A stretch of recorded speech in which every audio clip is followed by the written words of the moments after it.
to A Well-Designed Business. My name is LuAnn, and I'm so glad you found this podcast. Together with my husband Vince and our partner Bill, we have grown our company Window Works from the ground up.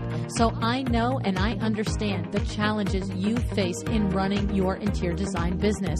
I also know that your talent alone isn't enough to ensure your success. So on this podcast, we talk about strategies and practical steps to help you grow your business. But make no mistake about it, we have our share of fun here too, mixed in with those aha moments that I love so much. This isn't fluff. Nobody has time for that. Whether you are a new interior designer or a seasoned designer, I am here to help you create and to manage the kind of interior design firm that you dream of. It's straight talk and it's action. Are you ready? Let's get started.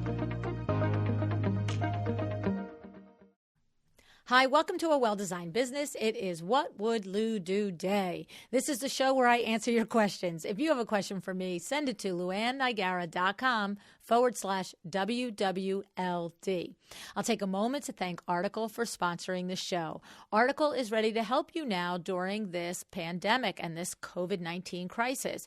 If you have clients who would love to have some Scandinavian mid-century furniture, quality furniture delivered fast, easy, and direct to them, Article is your go-to. The furniture does not have to go to a receiver because I realize that your receiver may be closed now.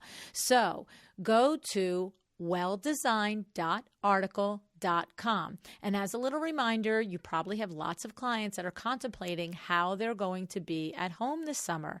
And maybe they wish their outdoor furniture was more comfortable or more stylish. Well, Article has outdoor furniture for you. So go to welldesign.article.com. All righty. Today's question is from Amanda in Ohio.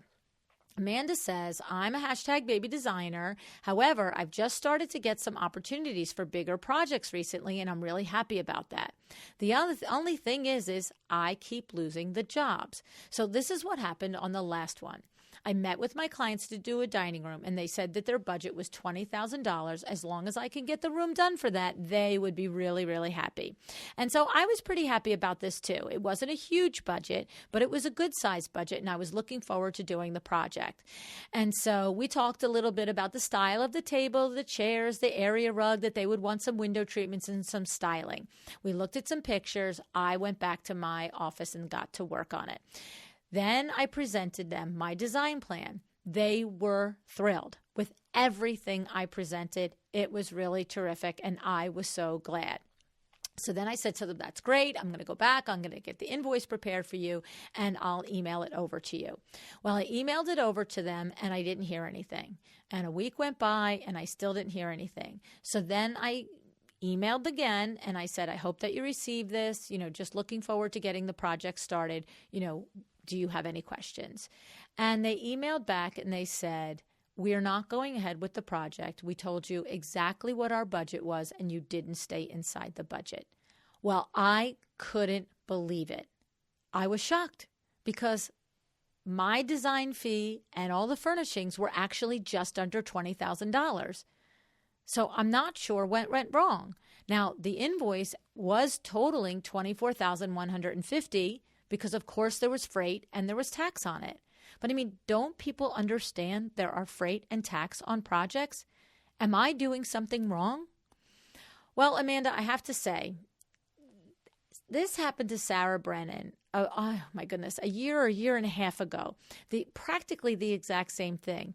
And when I read your email, it occurred to me that if it happened to Sarah and it happened to you, it's probably happening to other designers out there too. So here's the one thing that I want to say to you.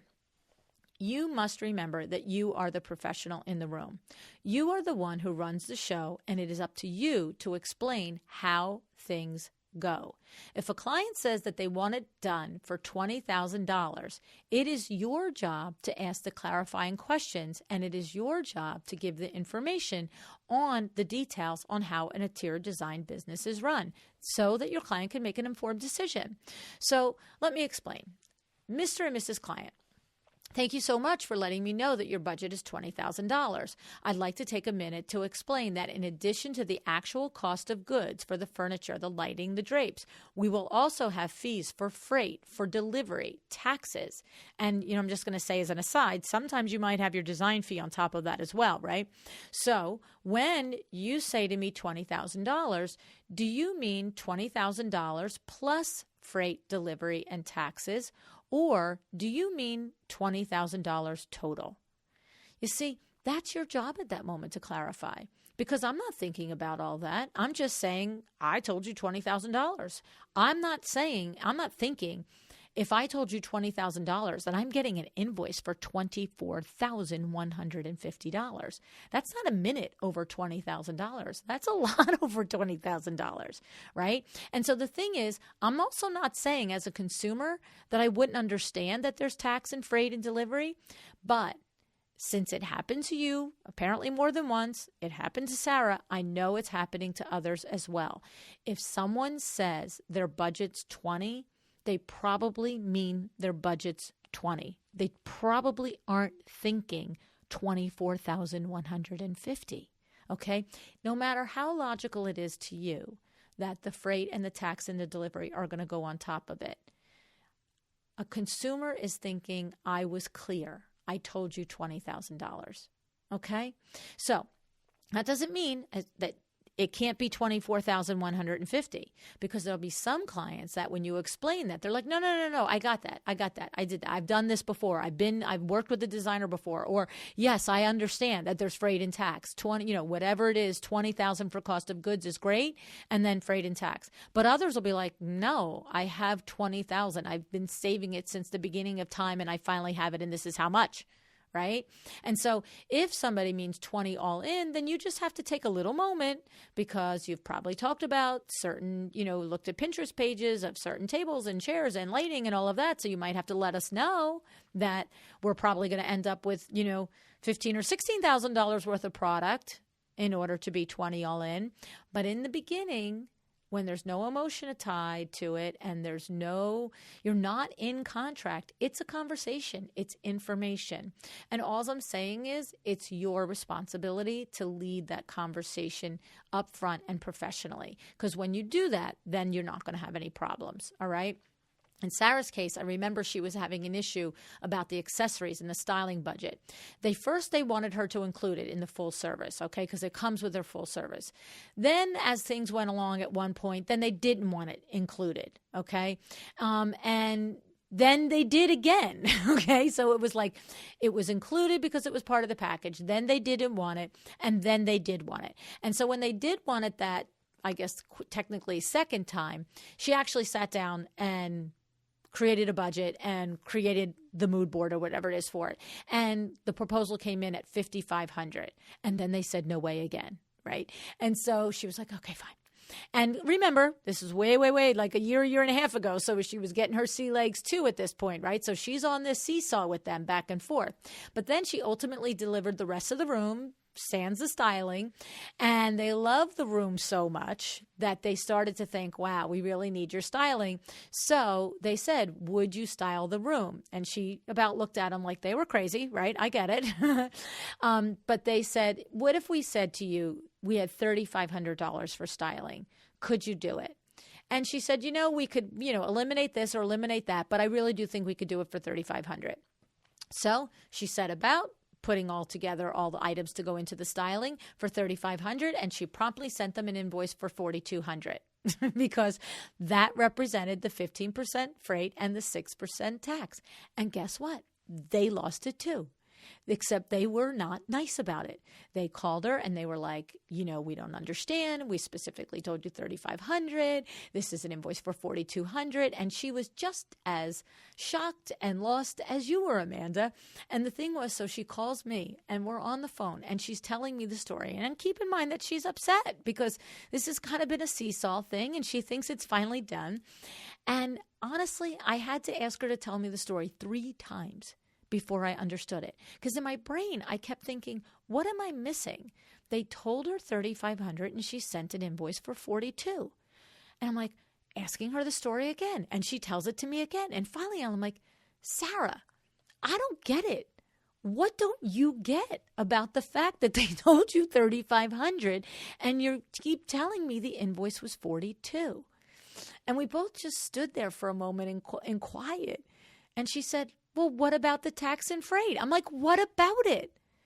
They told you, they asked you, could you do it for all in at 35? And you said yes. And she's like, well, what should I have done? I said, well, you should have either sent me a list of stuff. If I'm the customer, sent me a list of stuff that with tax and freight included $3,500, even if it included 8 less items. That's up to me. If I look at it and say that's not enough styling items, I can add more. But you honored what I asked you. Or you could have at the moment done the clarification as to what I just explained about Amanda up above. I said, you could have said, do you mean $3,500 plus tax and freight? And they probably would have said no, but then you would have known. So either you would have known, you wouldn't have had the blow up, and you wouldn't have spent time specifying more items than you were ultimately going to sell, right? So the light bulb went off for Sarah, and I hope, Amanda, the light bulb went off for you, all right? It's all about very clear conversations about how a client's budget is allocated, right?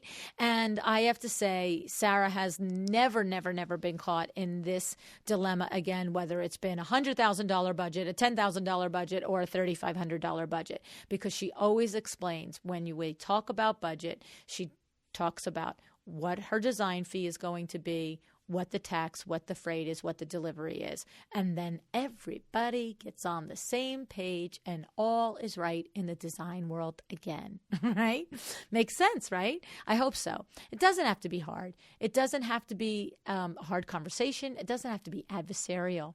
It just has to be discussed and agreed upon before you get to invoicing, all right? Think to yourself, no surprises for my client. If you can do that, if I can deliver every invoice every time and there's no surprise for my client, you'll be fine. Okay? All righty. Big show this Friday. I think you're going to love it. Brad Levitt, the president and founder of AFT Construction in Arizona, will be joining me, and we talk all about how to explain your value to a builder. Yes, I know. This is a good show. You're going to love Brad. You're going to love his advice. I'm 100% certain of it. Okay, thank you so much for joining me today. I hope that you have a great day. Decide to be excellent. Thank you so much for joining me again today. This podcast is a production of WindowWorks, your resource for custom window treatments and awnings. To learn how we can help you on your next interior design project, go to www.windowworks-nj.com. And if you're interested in working with me on your business, either through masterminds or one-on-one coaching, or you want to know how to get my book, The Making of a Well-Designed Business, or you just want to know what's going on in the podcast land and where I'm going to be, all of that is found at LuAnnNigara.com. Thank you so much. Have an excellent day.